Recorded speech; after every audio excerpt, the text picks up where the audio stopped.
డైరెక్టరేట్తో వేయించుకున్న వ్యక్తులు కూడా గెలిచారు సార్. అందుకని గెలిచాడు కాబట్టి మంచివాడు అంటానికి లేదని నా అభిప్రాయం. మరి మీ అభిప్రాయం ఎలా ఉందో నాకు తెలియదు. జగన్మోహన్ రెడ్డి గారు మంచివాడు, 4 సార్లు గెలిపించారు. అతని మీద దొంగ కేసు పెట్టారు. You tell me one. EVM బద్దలు కొట్టాను నేనని అతనే నీకు చెప్పాడు.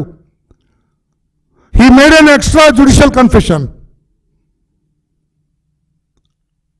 అతను సిఐ మీద తిరగబడ్డాడని సిఐ గారు చెప్పారు. ఎన్నో కేసులు ఉన్నాయి అతని మీద. అతను ఘోరాతి ఘోరమైన ఒక సంఘ విద్రోహ శక్తి అతను.